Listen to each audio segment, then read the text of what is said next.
My name is Brooklyn, I'm 40 years old. Today I'm going to talk about the day that I was about to sign the divorce papers, when my husband surprised me. It's a pleasure to have you here. Stay tuned until the end and tell me which city you're watching from. I want to know how far my story has gone. And click on like, subscribe and activate the bell so you don't miss the next stories here on the channel. I was just about to sign the divorce papers when my husband, Daniel, looked at me and said something that stopped my heart cold. "I'm in love with your sister." It was like the air left the room. My ears rang. I don't remember what I said in response, maybe nothing. I just remember the way he looked at me, like he had been holding on to a secret for so long that telling it now felt like a relief. We had been married for 17 years. 17 years of me doing everything I could to keep things together. Cooking dinners no one appreciated, organizing holidays, making sure our kids, well, his kids from a previous marriage, but I raised them like mine, had what they needed. And in all that time, I always felt like I was fighting for a place that was never really mine. My sister, Ava, was always the golden one. The charming, witty younger one. My mother adored her. My father, before he passed, couldn't stop praising her. And everyone else in the family followed along. When Ava entered the room, people noticed. When I did, people looked over me. She never had to try hard. Ava just got things. Got attention. Got affection. Got away with everything. Growing up, it was small things. Her taking credit for my ideas, sneaking into my room and wearing my clothes, getting me in trouble and giggling when I got grounded. But as adults, I thought we'd outgrown it. I thought wrong. Daniel and I had been distant for a while. He'd become cold. Silent. The kind of silence that screams. At first, I thought it was work stress. Then I thought maybe it was me. I even asked if we should try therapy. He just shrugged and said he didn't see the point. Now I knew why. Ava had been calling him behind my back for months. He admitted it. Said they reconnected at our family's New Year's gathering, and just clicked. They'd been meeting for coffee, texting late at night, even spending afternoons together when I thought he was at work. All under my nose. I didn't cry. Not in front of him. I nodded, picked up the pen again, and signed the divorce papers like I was signing for a delivery I didn't order. He packed a bag that night and left. Not even a week later, he moved in with Ava. My mother called to say she was so sorry this happened. But her tone was flat and the next thing she said was, "But you know Ava needs someone stable. Maybe it's for the best." For the best? They took my husband. My family's respect. Even my home, because it was Daniel's house before we married, and I had no legal claim to it. I had nowhere to go. No one offered. Not even my own mother. I ended up renting a tiny room above a garage from a kind old woman named Mrs. Langford. She didn't ask questions. Just gave me the key and said, "You're safe here." I broke down that night for the first time. On the floor in the dark, I let it all out. Years of holding it in, of pretending things were okay, of swallowing every little slight and every silence. I had nothing. But for the first time in a long time, I had space to breathe. Still, I couldn't help replaying everything in my head. Every holiday dinner where Ava sat too close to him. Every private joke they shared. Every time he defended her when I said she was being inappropriate. How did I not see it? Or did I just not want to? I thought about calling my stepkids, telling them what happened. But I already knew what side they'd choose. They never really saw me as anything but a filler. And they adored Ava. The worst part wasn't that he left me. The worst part was how easily everyone accepted it. As if I was the one who needed to move on, not the one who'd been betrayed. I stayed off social media, but one night, curiosity got the better of me. I checked Ava's page. They were already posting pictures. Smiling. At brunch. Holding hands. A caption that read, "Sometimes the heart knows before the head does." I closed my phone and dropped it in a drawer. That's when I decided something. I wasn't going to beg. I wasn't going to fight for anyone to believe my side. I wasn't going to scream, cry, or try to win anyone back. They could keep each other. They could keep the house. They could keep the approval, the praise, the attention. I was going to build something they couldn't touch. But first I had to survive this. And survival, for me, meant starting from the very bottom. The first step came a week later, when I saw an ad on the community board in the local market. Looking for part-time help organizing home spaces for seniors. Flexible hours. Compassion more important than experience. I stared at it for a while, then tore the little slip with the phone number. Maybe, just maybe, this was the first thread I could pull to start untangling my life. What I didn't know yet was that this tiny job would lead me somewhere I never expected. Somewhere that would finally let me reclaim a part of myself no one could ever take away again. But before that, the worst still wasn't over. I started the job the following Monday. The woman who interviewed me, Marlene, was in her late 60s, warm but brisk. She looked me over with kind eyes, though I could tell she was trying to figure out what kind of person answered this ad in a small-town grocery store bulletin. You have any experience organizing? Not officially, I said. But I kept a household together for 17 years, which I guess counts for something. She didn't ask more. Just gave me the address of the first client, and told me to be there at 9 sharp the next morning. It wasn't glamorous work, mostly sorting through old boxes, cleaning out closets, labeling drawers, but there was something comforting about it. Everything had a place. Everything could be controlled. Unlike my life. That week, I met Mrs. Dorsey, an 84-year-old widow who wore a red silk scarf every day and offered me cinnamon tea without asking if I liked cinnamon. She talked about her late husband with a quiet fondness, about how he always fixed the loose steps before she noticed they were wobbly. I didn't know what being safe felt like until I met him, she said. And I didn't know what being alone felt like until he was gone. That stayed with me. I came home every evening to that tiny garage room, tired but a little less hollow. I hadn't spoken to Ava or Daniel. My phone stayed mostly silent, except for the occasional spam call, or a vague check-in from a distant cousin who didn't want to pick sides. But I was okay with the quiet. For now. Until one afternoon, when I opened my door and found my mother sitting on the steps. She looked uncomfortable, holding a tote bag on her lap like a child clutching a backpack. She didn't look at me right away. I was in the neighborhood, she said. You were never in this neighborhood before, I replied. She gave a tight smile and followed me inside. I made tea in silence, unsure why she had come or what she expected. Finally, she said, Ava's worried about you. She says you won't answer her calls. I turned toward her slowly. And you're here because she's worried? She's your sister, Brooklyn. No. She's your favorite. Always was. She didn't deny it. She just stirred her tea. You don't know what's happening between her and Daniel, she said. You don't know what their connection is. I laughed, a dry, bitter sound that surprised even me. You're right. I don't know what kind of connection it takes to sleep with your sister's husband. She flinched, and for a second, I thought she'd apologize. But instead, she said something that knocked the air out of my lungs. Maybe if you'd been more affectionate, he wouldn't have looked elsewhere. It wasn't rage I felt. It was something worse. Numbness. Cold detachment. Like I'd heard this kind of thing so many times before that it barely registered anymore. She left not long after. Said she hoped I'd come around. I didn't walk her out. That night, I lay in bed staring at the ceiling. There was a part of me that wanted to scream. To call her back and lay out every hurt she'd ever caused. Every time she looked at Ava like the sun rose from her smile. But I didn't. Because I finally understood something. I had been raised to believe that love came in crumbs. That to be accepted, I had to accept being invisible. And that belief had shaped my whole life. No more. The next day, I went back to work and asked Marlene if I could pick up more hours. She looked at me closely. You sure you're up for that? I nodded. I need it. A month passed. Then two. Slowly, I built a rhythm. My hands moved faster through the clutter of strangers' homes. My mind wandered less to what Ava and Daniel were doing. I stopped checking their social media. I stopped checking my own reflection for signs that I had failed. One Thursday, I was organizing a hallway closet for a new client when I heard a familiar voice from the living room.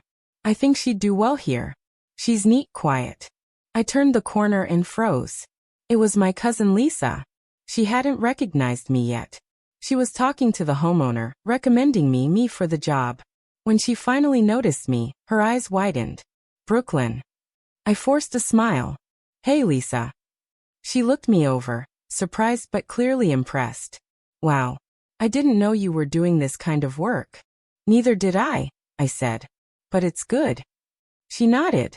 You look different. Lighter. It was the first time anyone had said that. Later that evening, she sent me a message. Said she had a friend who needed help organizing a small business storage space. She wanted to pass along my name. I said yes. And just like that, something began to shift. But the past wasn't done with me yet. One night, I got a message. From Daniel. Just one line. Can we talk? I stared at the screen for a long time. My hands didn't shake. My heart didn't race. I wasn't afraid of what he might say. I was just wondering what, after all this time, he thought I still had to give. What would you do if it were you? Tell me in the comments. And don't forget to like, subscribe and activate the bell to receive all notifications so you don't miss the next story. I didn't answer Daniel's message right away. I didn't know if I ever would. But of course, life has a way of deciding things for you. It was a Sunday morning. I had just made coffee and was flipping through the local paper when I heard a knock on the garage door. Not the front door. The side entrance that opened right into my little living space. I knew instantly it wasn't Mrs. Langford. She always knocked twice and called out my name. This knock was too quiet. Too hesitant. I opened it slowly. There he was. Daniel. He looked tired. Older. Not the polished, confident man who used to leave for work in crisp shirts and expensive shoes. His hair was a little overgrown, and there were deep shadows under his eyes. He was holding a paper cup of coffee like it was something sacred. I didn't know if you'd open the door, he said. I almost didn't. He nodded and stood there awkwardly, like a boy sent to the principal's office. I didn't invite him in. I just leaned on the doorframe and waited. I've been thinking about you, he started. About everything. Did Ava send you? I asked. He shook his head quickly. No. She doesn't even know I'm here. That surprised me. I messed up, Brooklyn. Messed up. I repeated. You didn't forget to pay a bill. You left your wife for her sister. He winced. I know. And I'm not here to ask for forgiveness. I've been seeing things more clearly lately. Things I didn't want to admit before. I crossed my arms. Like what? He hesitated. Then. She's not who I thought she was. I didn't say anything. I wanted to see how much he'd say without prompting. She's controlling. And manipulative. She says things that make you feel like you're crazy if you don't agree. It's exhausting. I thought it would be fun, easy. But it's like walking on glass all the time. Sounds familiar, I said. He looked up at me, guilt washing over his face. You tried to tell me. So many times. I just didn't listen. No, you didn't. I've been sleeping on my brother's couch. She kicked me out last week. I blinked. She what? She accused me of being emotionally unavailable. Of not being supportive enough. I let out a short breath. Not quite a laugh. Not quite sympathy. Just disbelief. So now what? You want to come back? He looked up sharply. No. I mean, yes, I miss you. But I know I can't just show up and expect things to be like they were. I don't even know why I came exactly. I think I just needed to tell you that I see it now. All of it. You weren't crazy. You weren't cold. You were tired. And I never made room for that. A long silence settled between us. Finally, I stepped back a little, letting the door open wider. You can sit, I said. He came in slowly, like he was stepping into sacred ground. I didn't offer him food. Just a chair. We sat in the quiet for a few minutes before he spoke again. I lost everything. The house, my savings, she drained me. She said it was to help with some business idea. I don't even know if it's real. She used you, I said flatly. I let her. I nodded. Yeah, you did. He rubbed his hands together. I just wanted to say I'm sorry. Not just for leaving, but for making you feel like you were the problem. That caught in my throat. I didn't expect it. Not from him. I looked at him. Really looked, and I saw someone I used to love. Someone I tried to save, to hold on to. Even when he'd already let go of me. And I saw a man who finally understood the damage he'd done. Not just to me, but to himself. "You're not coming back here, Daniel," I said gently. "I know. But I accept your apology." He let out a breath that sounded like it had been held in for years. "And you should forgive yourself too," I added. "Because I already did. A while ago." He looked stunned. Like that was the last thing he expected. After he left, I didn't cry. I didn't feel triumphant. Just calm. Steady. The past had finally settled. But life had one more surprise for me. That evening, my phone buzzed. It was a message from Ava. "Can we talk? Just us. Please." For the first time, I didn't feel fear. I felt ready. It was a strange thing, reading Ava's message. Short. Almost delicate. Like she wasn't sure how to approach me now that the damage was done and the dust had settled. I waited a day before replying. "Okay. Let's meet. Your place. Tomorrow at noon."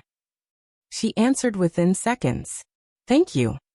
The next morning, I took more time getting ready than I'd admit. Not because I wanted to look good, but because I needed to feel solid. Clean jeans. A blouse I hadn't worn since the divorce. Nothing too soft.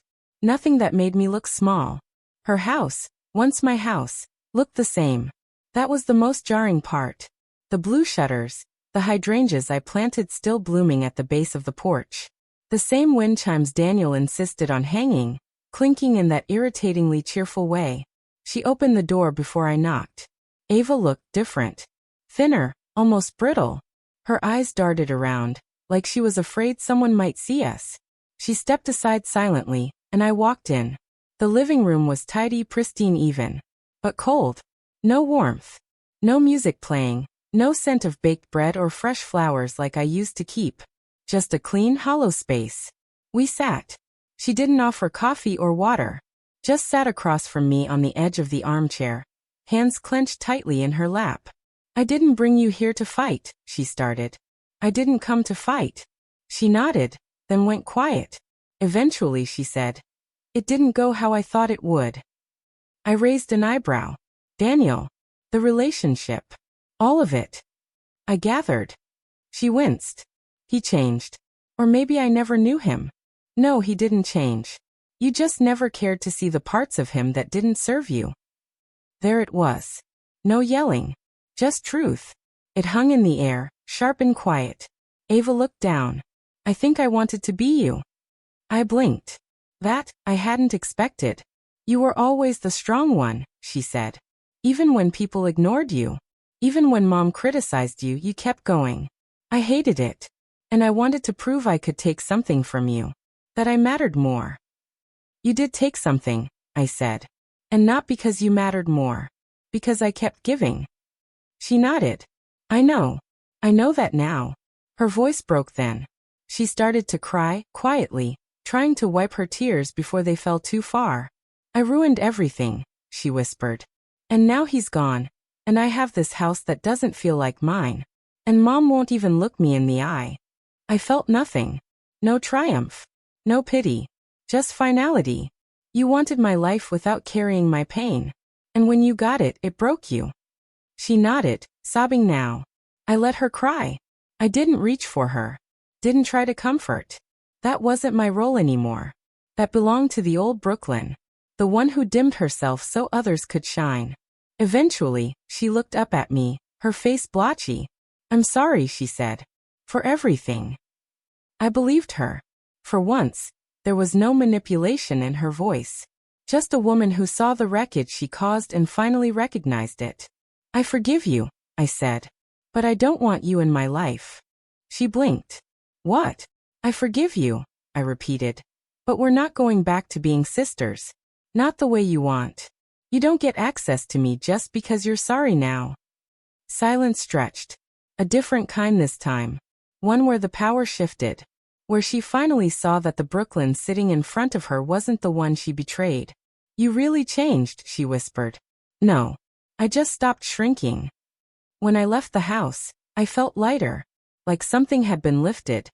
Not because she cried, not because I had the upper hand, but because I said what I needed to say. That night, I made myself dinner. Real dinner. Music on, wine poured, candles lit. Not for a guest. Not for a man. Just for me. I was no longer living in someone else's shadow. And for the first time in my life, I felt whole. 3 months passed. Quietly. Steadily. The organizing job grew into something I never planned.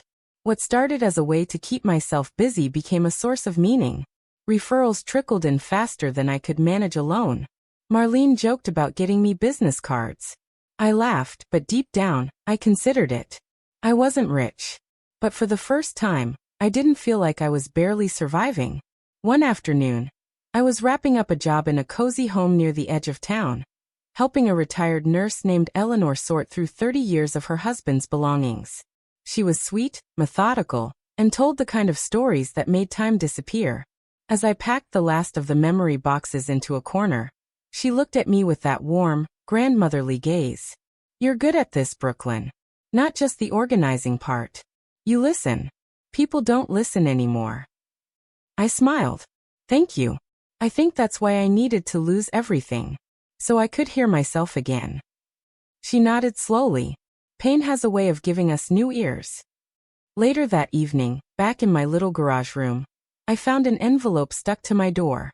Handwritten. No return address.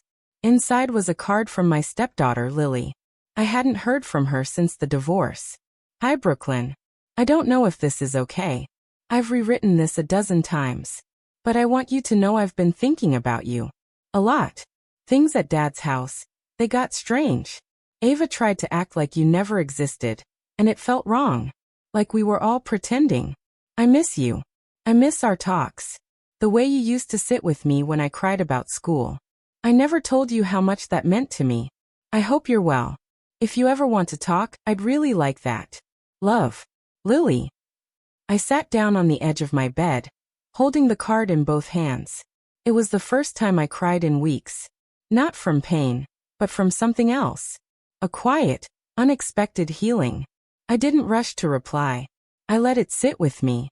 Let myself feel the grace in being remembered, not because someone felt guilty, but because they finally saw me. The following week, I met with a new client in a small cafe that doubled as a community space.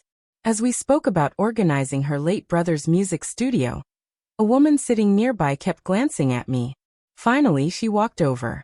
"Sorry to interrupt," she said, "but are you Brooklyn Palmer?" I froze. "Yes. I just wanted to say, I think I know you. My mom's friend hired you last month. She hasn't stopped talking about you. Said you helped her feel like her life made sense again."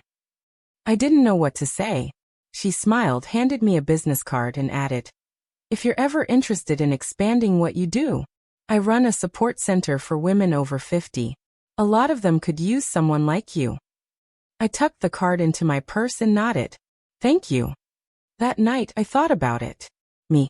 Someone like me, who had spent a lifetime being passed over, was now someone people recommended. Someone people needed. Not because I asked, not because I begged, but because I showed up. With my own hands. My own voice. A week later, Lily called. She asked if we could meet. Just for coffee. I agreed. We sat in a little bakery she used to love as a teenager.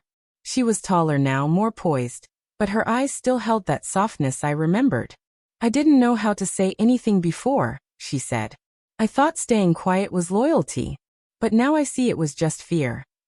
I reached for her hand. "You were just a kid, Lily. And you loved your dad. You didn't know me anything." She shook her head. "I did.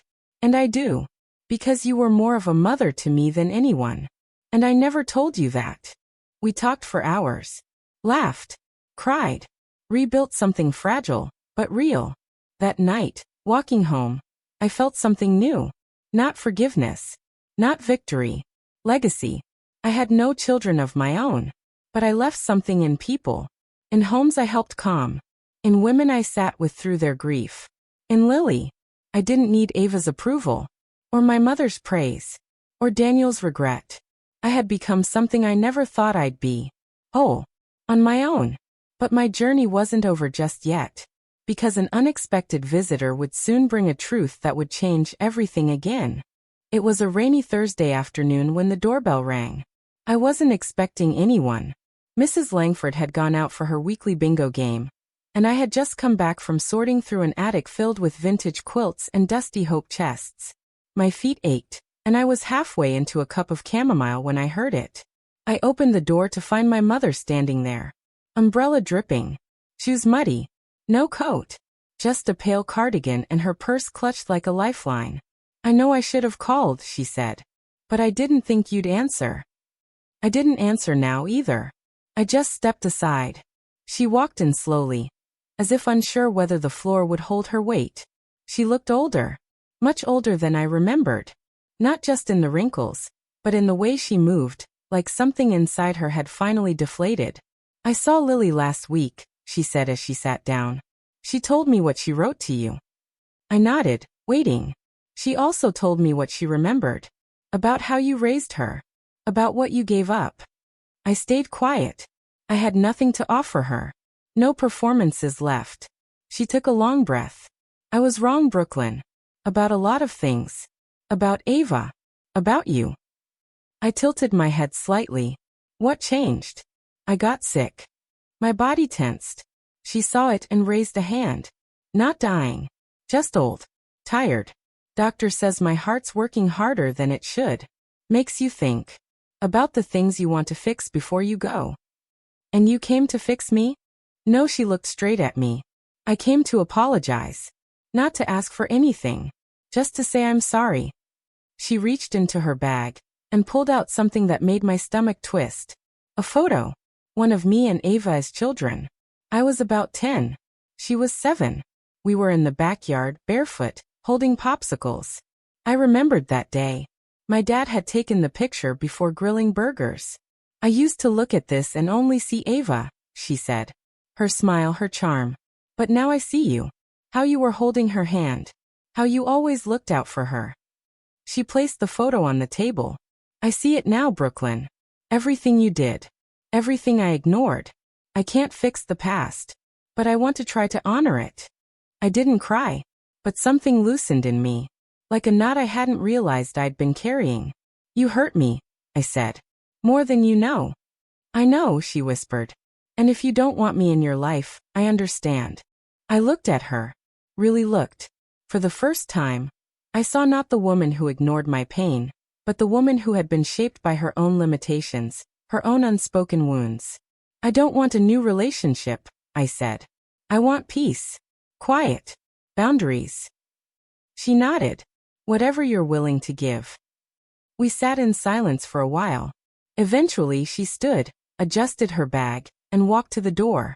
Before leaving, she turned and said, "You were always the strong one. I just didn't know how to love strong."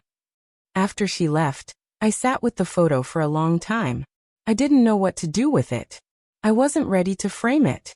But I didn't throw it away either. I placed it in the drawer with Lily's letter. That night, I got an email from the woman at the support center. They wanted me to lead a small workshop. Just a trial. Nothing big. But it felt like something full circle. I said yes.